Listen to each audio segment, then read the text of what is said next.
Okay, so my name is Mike Zephyr, and I'm an associate professor here at the University of Melbourne in the Faculty of Business and Economics, and this is QMNet, or the Quantitative Methods Network here at the University of Melbourne. It's kind of an informal group that has talks every.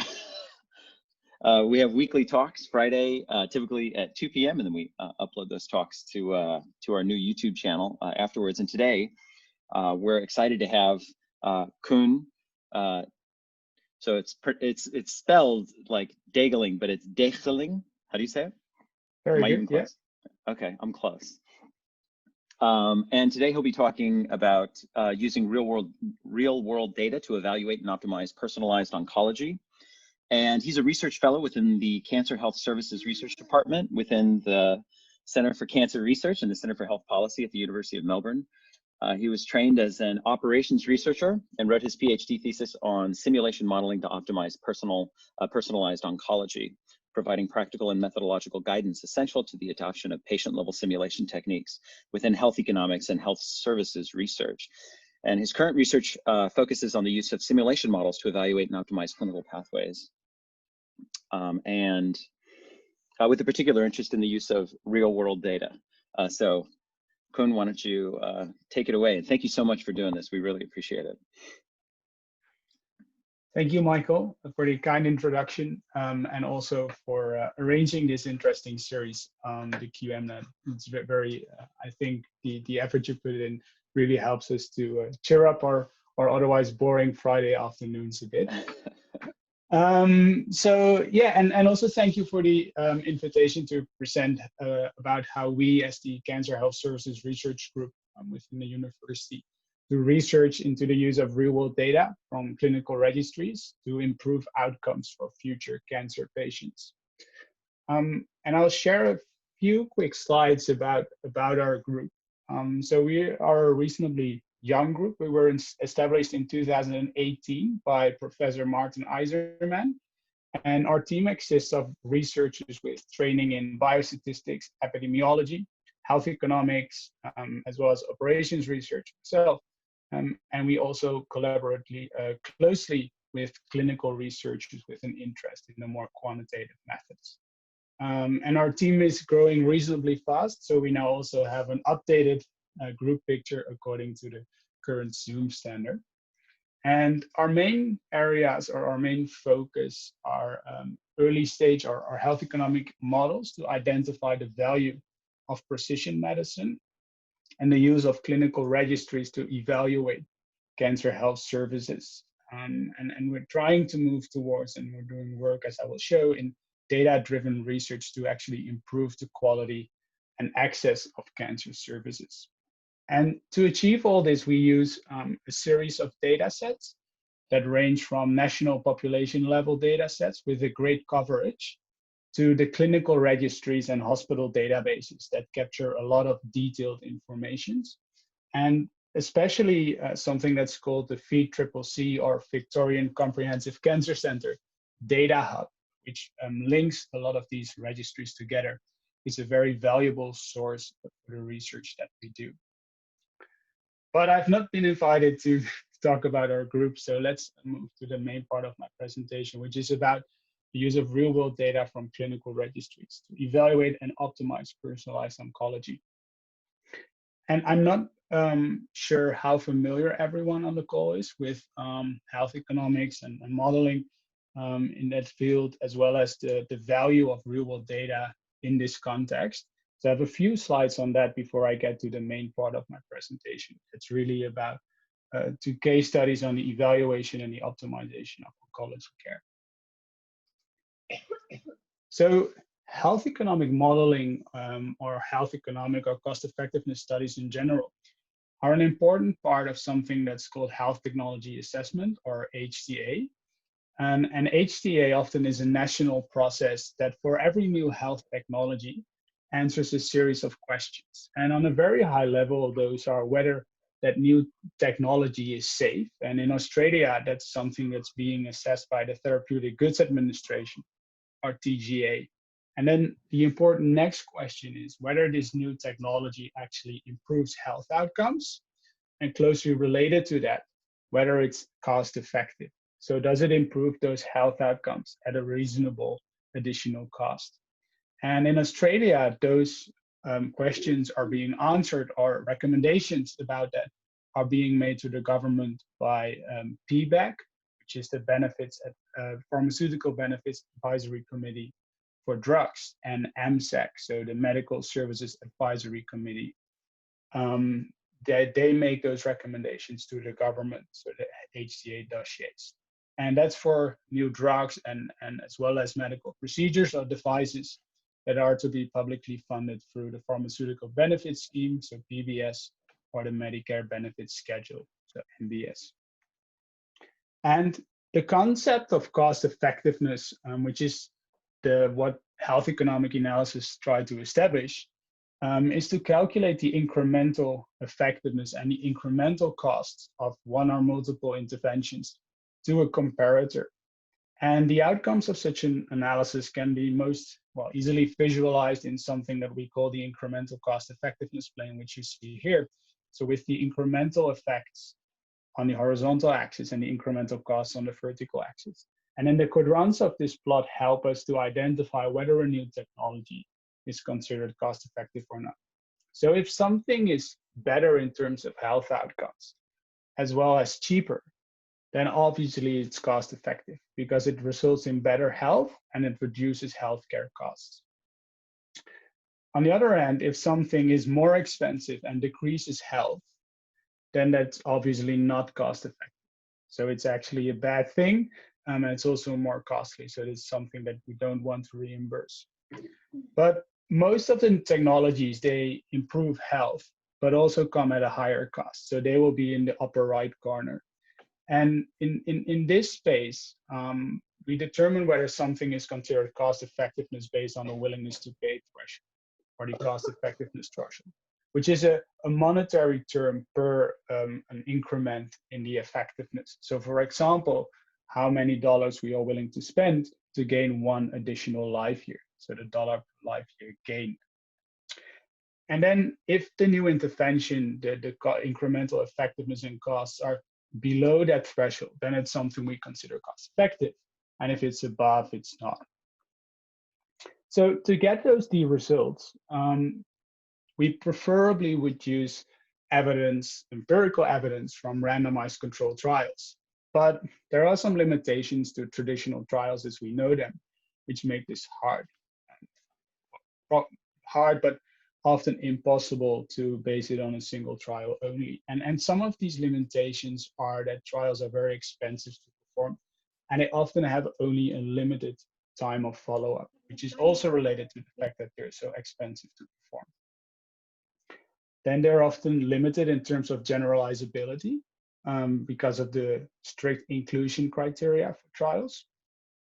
And they often are only able to compare a limited number of strategies.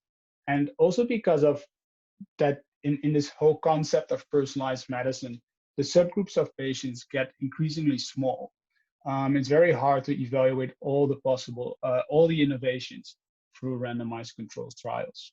So in practice, you see that it's rarely the case that a health economic evaluation can be based on a single clinical trial.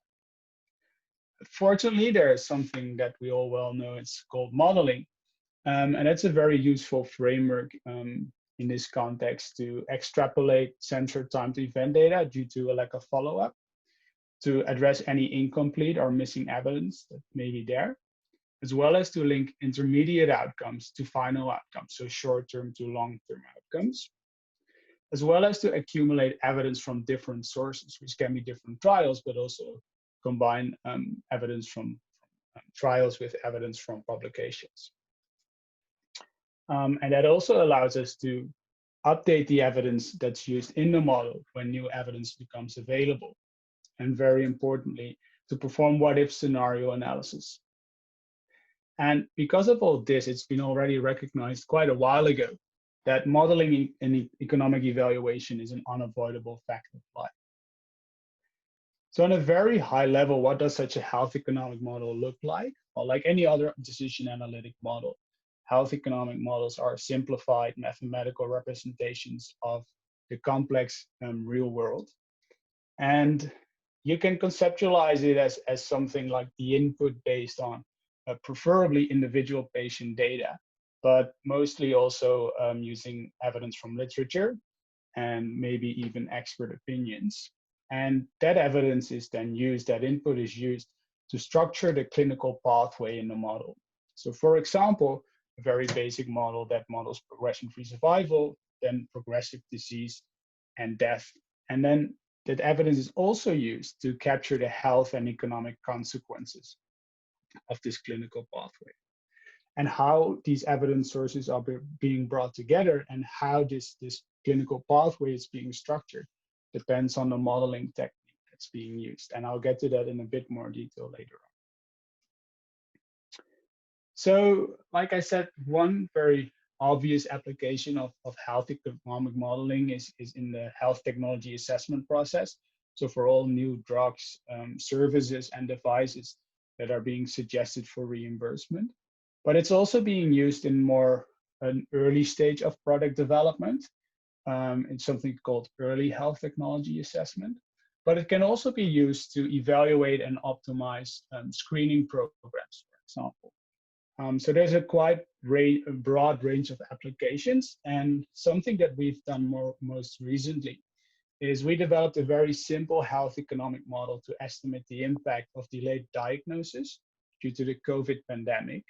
And if you're interested, the model itself is available as an online tool, and its code is available as well. And there's this publication that's available as a preprint because the main manuscript is still under peer review. But so, and in many of these applications, we have to use or choose to use real world data from clinical registries. And there are several reasons why we do so. Which brings me to the second part, is the value of this data within health economics. So this is a so-called Sankey diagram, which in this case for metastatic colorectal cancer patients shows what drugs they received in first, second, and third line treatment. And this really represents a typical oncology treatment pathway that's characterized by numerous treatment options across multiple lines of therapy. And that's quite a complex situation, as you might see. And often there are new technologies being introduced into this pathway, and introducing new technologies often improves health outcomes for patients, but it often also increases complexity. And this is complexity both in terms of clinical decision making, but also in terms or from the perspective of health economics. And the main reason for that is that if you change something upfront, that might as well have a downstream impact effect. So if these patients receive a different first-line treatment option, then what happens here may change as well. And that's challenging to grasp from a clinical point of view, but also challenging from a health economic perspective. And ultimately, we would find the optimal or most cost-effective treatment sequence by performing a randomized trial that randomizes patients to every possible treatment sequence. But there are some limitations to trials that make this very unlikely to ever happen. So this is a very bold comparison of clinical trials and clinical registries. And there are alternative solutions than the big two-arm randomized trials as we know them. This is more like as an illustration of some of the challenges that we face in modeling personalized oncology with the clinical trial data that usually is available or usually is not available, and how they are available in clinical registries. So one of the challenges is that we really need to assess efficacy throughout the whole pathway of the whole treatment pathway. And trials typically focus on treatments in lines in which most patients are treated, so first-line treatment, or on the treatment line where the biggest gain is to be made, which is typically in refractory or relapsed disease or mostly in oncology, that's third-line treatment. But if we want to maximize utility, we also need to know the impact throughout the rest of the pathway. So for example, in second-line treatment. And this is something that's not typically covered by clinical trials because new drugs are introduced in third line and then moved up front to first line. But then what happens if they, in the real world, end up in second line? We actually don't know. And like I said before, changes in upfront treatment may have downstream treatment effects. So we need to capture multiple lines of treatments in our analysis, whereas typically trials only focus on a single line of treatment. And these downstream consequences may depend on what treatment was received previously. So we need to reflect these consequences conditionally on the treatment history of the patient. But those conditional, or that conditional evidence is typically not reported by clinical trials. And in our analysis, we need to compare a new intervention to something that we call best standard of care. But in practice, this may as well not be just one single drug. It may be a combination of drugs, and different patients may receive different drugs. So we need to understand what actually best standard of care is, whereas clinical trials often just have, they just pick one drug combination as comparison. And related to that is that we may need to include multiple comparators in our analysis, which again is not being done by clinical trials often. And finally, like I said before, there is substantial uncertainty about how evidence from a controlled trial generalizes into a real-world patient population. And like I said before, this is a very black and white comparison of trials and registries, and it's put a bit boldly. And we are aware, of course, that, and some of my colleagues work on that as well, that there are now different emerging trial designs like smart trials and patient adaptive trials, as well as registry trials. But here my focus is really on the use of clinical registries to address these things. And as you all may know, it takes a lot of work before we can actually use real-world data for our analysis. And my colleague, Fanny Francini, puts in a lot of effort to increase awareness amongst clinicians and clinical researchers on how important it is that data is being captured in a structured way and also being entered as detailedly as possible or as accurately as possible. But once we've gone through the pain of cleaning the data and understanding it thoroughly, there is really a wealth of information in these clinical registries, and it really allows us to map the patterns of care in these complex pathways. And this is really a strong tool to communicate and understand the amount of personalization and variation in clinical practice. And you actually would be surprised, I think, about how little there is known in this field about very basic measures like the proportion of patients that receive first, second, and third line treatment. And we were recently funded 2.3 million by the federal government through the Medical Research Future Fund to estimate those proportions for a couple of cancers and model how the impact of new drugs would impact the number of patients receiving treatment. So there's really a lot of information to be gained here. So to conclude this first part on the value of registries, I think clinical registries are great to understand and communicate complexity through visualizations and identify patterns of care and the corresponding health outcomes, as well as to learn from the previous experience of all patients. However, there are still some challenges, and that's that registries often have missing or incomplete data, and they don't allow you to incorporate evidence from different sources or to perform what-if scenario analysis. So there still is the need to apply modeling to get the most out of these registries. So hopefully when we bring together these registries and the modeling, we can really solve the final pieces of the puzzle. And that brings me to the main part of my talk, which will be 2 case studies on the use of registry data to both evaluate an oncology pathway, as well as an effort to optimize treatment. And I've picked the case study of metastatic colorectal cancers. And there are a couple of other interesting case studies that I could have picked. For example, we're working on some studies in which we use synthetic control arms based on real world data to obtain estimates of the comparative effectiveness and cost effectiveness of new healthcare technologies like CAR-T therapy or complex sequencing that have been evaluated based on single-arm trials. But the metastatic colorectal cancer case is a bit, well, it allows me to tell a coherent story throughout the two case studies. So I hope that will be helpful in making sure we can cover quite some ground in the remaining of this presentation. So a bit about the background of metastatic colorectal cancer, or colorectal cancer in general, which is the third most common cancer in Australia. And it's the second most common cause of cancer death.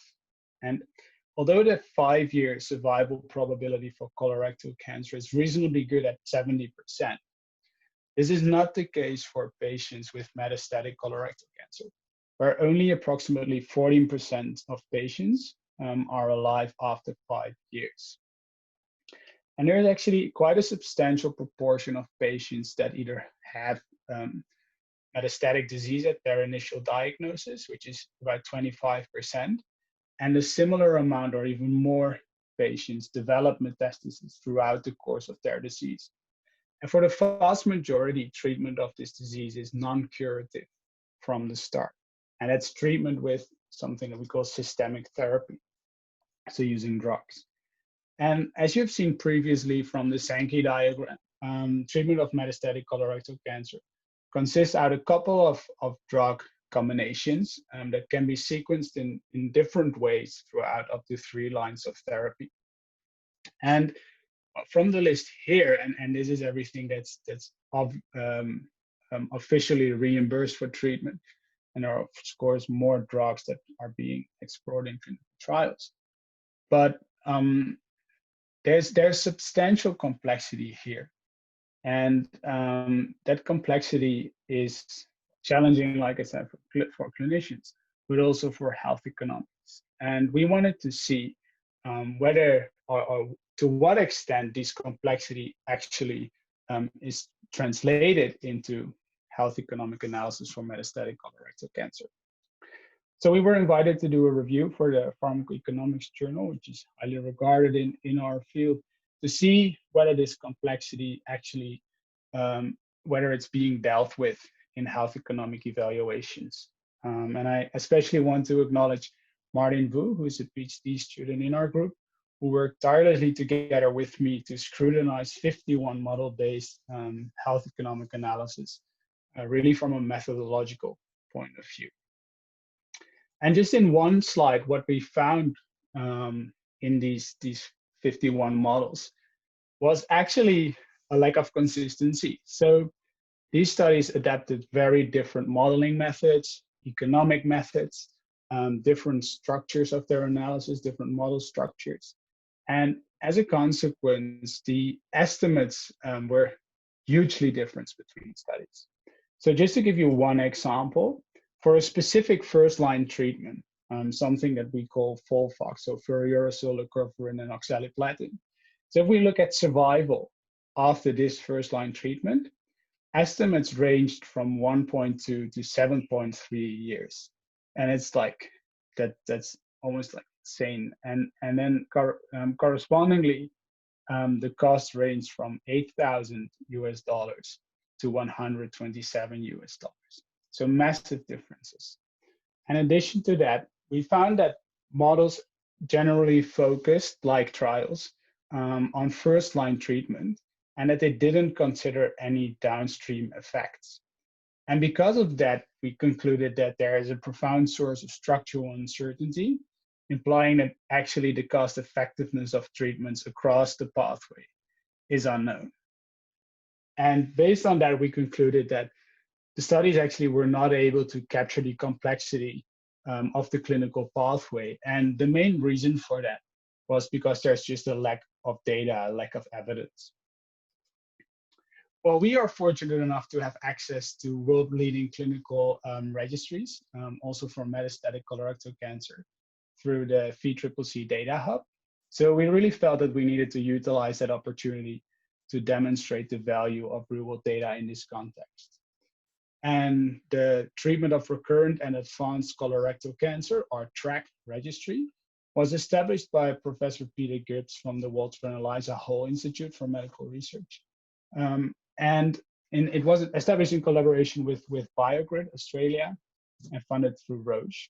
And this registry captured granular data on patient characteristics, treatment history, biomarkers, and very importantly, clinical outcomes. And if you're interested to learn more about this registry, we built an online tool that's available to explore the data, and there's been some publications on it as well. So we had a look in the registry to see, well, what's actually going on. And we found that almost 50% of metastatic colorectal cancer patients get first-line treatment with a doublet, so combination chemotherapy and bevacizumab, which is a biological antibody. And about 25% receives treatment with doublet chemotherapy only. So that's the vast majority combined. And one of the interesting things about bevacizumab is that it's publicly available in Australia for first-line treatment.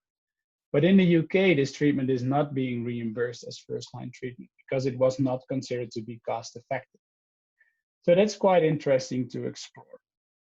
So together with my colleague Amanda and our close collaborator Huli Wang from WeHi, we established a research question to estimate the cost effectiveness of doublet chemotherapy with or without bevacizumab for first-line treatment of RAS mutant metastatic colorectal cancer. And most importantly, we wanted to establish this or estimate this when considering these 3 lines of anti-cancer treatment and the downstream treatment effects, as well as other things like surgical interventions. So to estimate this cost effectiveness, we need a health economic model that models up to 3 lines of systemic therapy, but also takes into account things like resection of the primary tumor and metastasis, grade 3 and 4 adverse events that require hospitalization, and the potential that patient might go on a follow-up before progressing to the next line of treatment, and the different drug combinations that patients can have on second and third line, conditional on the treatment they received in first line. The timing of all the events, so when they happened, how long they spend in every line. And of course, we needed to know all the economic consequences of all of this. It was quite an effort to establish this model. And I thought, so I won't go into any formulas or too much details about the survival modeling. But I thought it would all be interesting to get an idea about the process that we go to when we establish this model, which starts with the modeling technique, the addressing issues with missing data on prognostic variables, as well as unbalance in the populations, dealing with competing events in the time to event variables, as well as censoring. So I'll quickly walk you through these steps now. So starting with the simulation technique or modeling technique. So what we use here is discrete event simulation, which is also known as time to event simulation. And this is a simulation approach that jumps from event to event. So it doesn't simulate the time between events. And therefore it's pretty efficient in terms of simulation.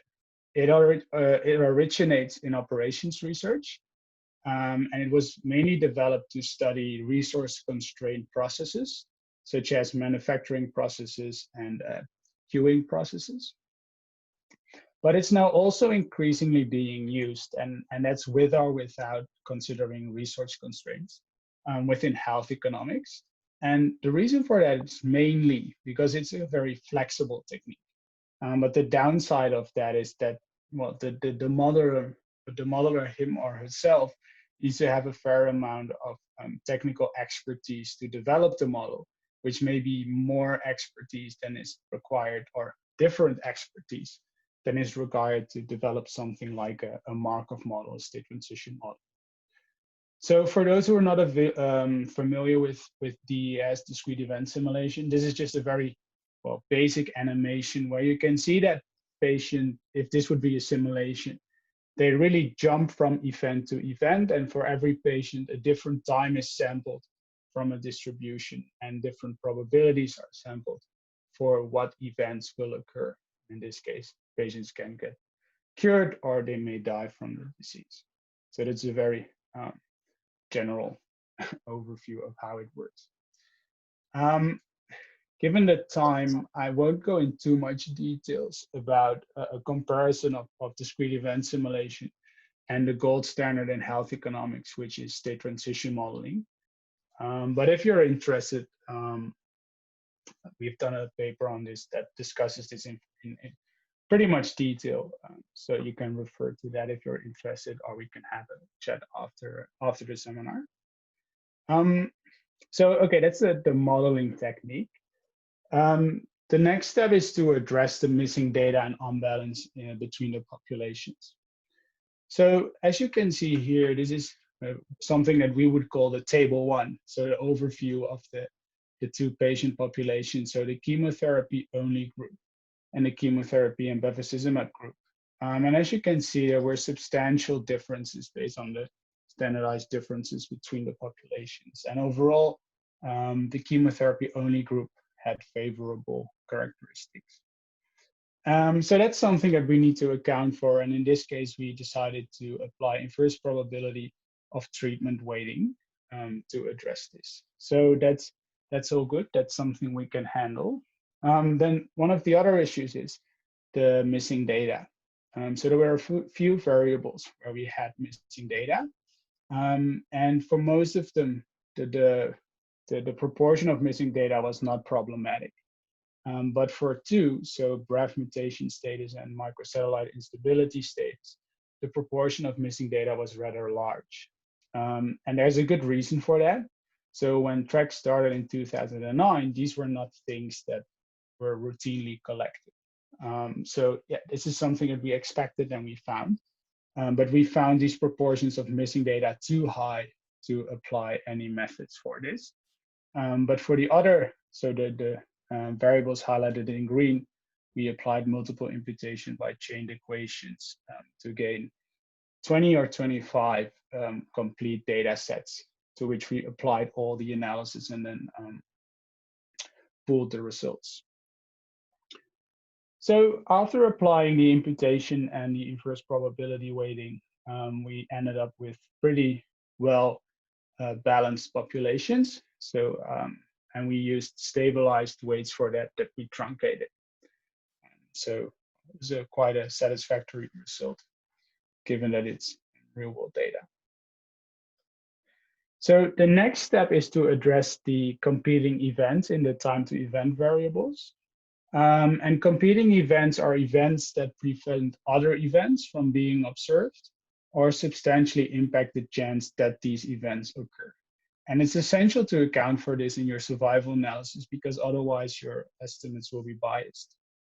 So in this study, throughout the model, there were 2 competing events. So that's progression to the next step in the model, or death from where you are at that stage. So you can imagine that if you're on first-line treatment and the patient dies, then that patient cannot progress anymore. So then that's a competing event to the event of progression. And there are different ways on how you can account for this in simulations. And if I would have had more time, we could have gone into a little bit more detail here. Yeah, we've done some work on this, comparing alternative approaches. So there's some literature about that if you're interested. But I'll skip through the approach that we took here. And sorry for that, because I find it always annoying myself if someone skips through the slides. But what we did here is we took an approach that pulls the events into a combined time to event distribution that represents the minimum of the competing time to events, and then it uses a regression model to predict the event that corresponds to the time to event. So you would model both the events of progression and death in one time to event distribution, where it's very important to account for any multimodality if that's applicable. And then in your simulation, you draw a random time from the distribution, and you would put that into a regression model that you fitted to predict the event based on the time. So you would get a probability for each event, and then just sample one of them using a random uniform number. And that's the approach that we took for every time to event distribution in our simulation model. So the time to event modeling is the most challenging part, and then we could, conditional on the time on first line treatment, we could model the time that they actually received a certain drug using logistic and beta regression models, as well as we added surgery and adverse events all on the real world data. So then before we have a look at the results, it's important to look into the internal validation. And as you can see here in the Kaplan-Meier curves, the black line is the weighted line of the data, and then the blue line is the simulated line. And they agree pretty well. This is for first line treatment.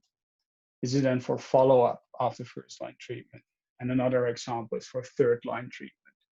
And well, you see that down the pathway, the number of patients and events get smaller because the lines become more bumpier. So we were very happy with the internal validation, and so were the clinicians. So we can have a look at the cost effectiveness results. So on the left, you can see that the chemotherapy and bevacizumab strategy resulted in a substantial gain in life years gain. So that's about 4 months of extended survival. And there were not much differences in second line treatment and follow-up. So the gain was really due to an increased time on first line treatment with bevacizumab. And on the right, you can see that this also translated to a substantial higher cost. So the costs were more than twice as high on average in the chemotherapy and bevacizumab arm. And it was almost completely because of the more expensive first line treatment. So if we look at this incrementally, we can see that we can gain 0.35 years of life expectancy at a cost of about $50,000. And if we look at that through the incremental cost effectiveness ratio, so how much money do we need to pay to gain 1 unit of health? So how much dollar do we spend to gain 1 life year? That would be $143,000. And if we would visualize that in our incremental cost effectiveness plane, that would be way above the willingness to pay threshold. So based on this, from a real world perspective, we can conclude that adding bevacizumab treatment to doublet chemotherapy for first line treatment is not cost effective, which does not align with the recommendation apparently being made to the Australian government, but it does align with what they found in their application process in the UK, where it's not being reimbursed. But important to realize is that this is all on a population level. So this is on average over the complete patient population considered. But there may still be some patients that really substantially benefit from bevacizumab. So we wanted to know whether we could extend this and use personalized patient level models to identify those patients. And that brings me to the final part of my presentation, whether we can make the translational step to go beyond evaluation of pathways, but really try to optimize that.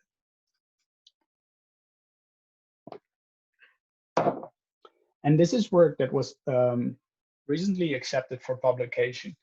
And we're very happy that this was in pharmacoeconomics because this is exactly the right audience. But the modeling methods are relatively new to the field. So we were not sure whether it got accepted here. But we hope that we reach quite a broad audience with this work. So we really can, show them how we use the real world data to answer the more exploratory research question on whether we can use simulations based on registry data to inform treatment decisions on whether to initiate doublet chemotherapy with or without bevacizumab for first-line treatment of metastatic colorectal cancer. And because we were primarily interested in first-line progression-free survival and overall survival as a proof of concept, we used a simplified simulation structure. However, the simulation itself was actually substantially more complex in the way that it was developed based on multivariable conditional survival and logistic regression models to address for any confounding and reflect heterogeneity. Where in the previous study, we just applied inverse probability weighting and then estimate viable distributions with a shape and a scale. And here we parameterized the scale parameter of the distributions based on these patients' covariate. So a bit about the modeling process that we applied, and most importantly, the variable selection. So we asked clinicians to score the candidate variables based on their relevance, being high, moderate, or low. And based on their classification, they were considered differently in a variable selection process. So variables that were considered of a high importance or high relevance, they were always included in the model, but those of moderate relevance were subject to a backward selection procedure, and those of a low importance were subject to a forward selection procedure. And we did this to value both clinical expertise to improve generalizability of the model, but also value statistical performance. And then for all variables that were included in the final model, we also considered interactions with the treatment to make sure that, well, actually one treatment is better for some patients and the other for others. So without interactions, of course, it will always be the same treatment that's better. And well, this is one way to visualize the results of this variable selection procedure with all the candidate variables here and their relevance. And then you can see which were selected in the models and which interactions were included. And in every step of this selection procedure, we fitted the candidate model structure to all imputed data sets. So we applied multiple imputation of chain equations here as well. And then we pulled the model coefficients and total variance from all those separate models into one model to inform the selection procedure. So that's quite an extensive procedure. Then we applied an even more extensive bootstrapping procedure to obtain nearly unbiased estimates of internal validation, but also to obtain correlated sets of model parameters for probabilistic analysis. So first we did the imputation, and then we performed 10,000 bootstrap samples. And in every sample, we would fit the model, assess the performance with regard to a series of internal validation methods and measures that I'll show on the next slide, and then calculate the optimism based on the bootstrap data set and the original data set. And then also pool the 25 models, 25 separate imputed models into one model. So we had 10,000 models in the end that we could use for parameter uncertainty. And there are alternative approaches that you can take for that. But because, well, we employed a bootstrapping procedure anyway, this was the most efficient for us. So in terms of the internal validation, that was a bit more extensive here than for the previous model. And that's because our objective was actually to see whether we could inform well, optimal treatment combinations for subsets of patients. So it was really important to look into the discrimination and calibration of these models for specific patient groups. And we used statistics for that take into account censoring in time to event variables. So the most important ones being the UNOS modification of the C statistic, as well as this beast of a name, but the Hosmer-Lamb statistic. And well, I personally have some issues with these because you need to make some arbitrary decisions on how to apply them. But yeah, that's a whole different discussion. So this is the visualization of one of them. So this is the Hosmer-Lemche statistic. And as you can see, what this statistics look at is it looks at risk groups of patients according to the model and how that aligns with their risk observed in the real world data. And you need to select a time point, so in this case 1 year, but also the number of risk groups that you consider. And those decisions have a substantial impact on your validity estimate. But overall, we concluded that the discrimination was acceptable and we had pretty good calibration. And on a population level, this resulted in nicely overlapping Kaplan-Meier curves. So we use this for every patient in the data set to perform simulations for both treatment strategies to see what, according to the simulation model, would be the best treatment strategy for that patient. And for every patient, we ran the model 10,000 times with 10,000 sets of based on the 10,000 sets of model parameters that we obtained from the bootstrapping. And within every one, we simulated 20,000 patients to reflect both stochastic uncertainty as well as parameter uncertainty.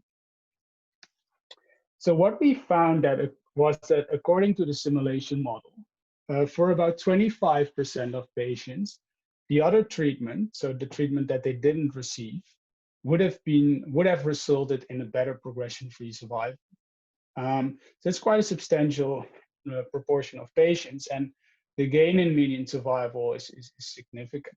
And if you translate that to a population level, so also including those patients for whom the model identified that they received the optimal treatment, there's still a very small but significant improvement in progression-free survival. And because this model is based on multivariable models, we could actually go into the data and the model and see whether we could explain this. And the reasons why the model predicted the other treatment to be better actually made clinical sense.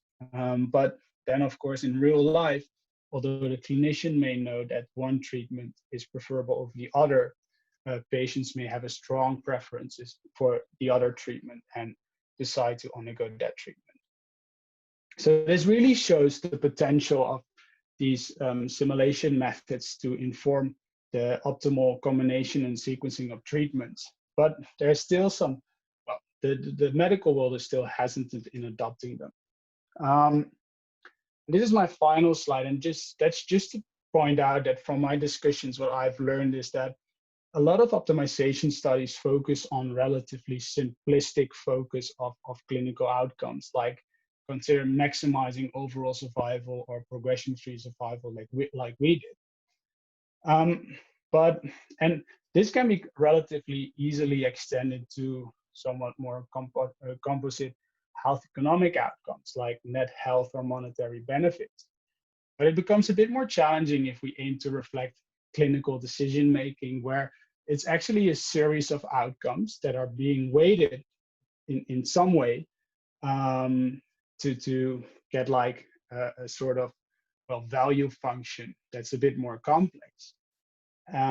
But what's actually going on in the real clinical world is that for every patient, the value of these outcomes may differ. So that's something that's pretty challenging to capture in a simulation model or a statistical model, and something that we're thinking about how to address this, and especially how to get estimates of those coefficients based on, for example, real-world data.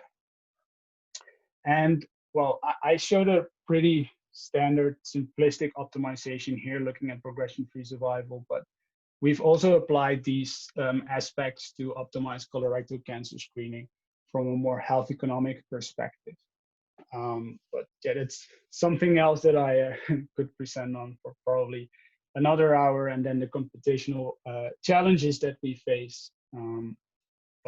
Yeah, let's stop here and take some time to acknowledge my collaborators on the studies presented here. and especially Professor Peter Gibbs and Dr. Huli Wang from the Walter and Eliza Hall Institute. And I also want to acknowledge that some of this research was funded through a personal grant from the Netherlands Organization for Health Research and Development. So that's it. And thanks for your attention. Thanks so much, Koen. Does anybody have any questions? I mean, I'm sure a number of people have at least one or two thoughts. I can think of some specific people, but I'm not gonna call on anyone. I can ask something.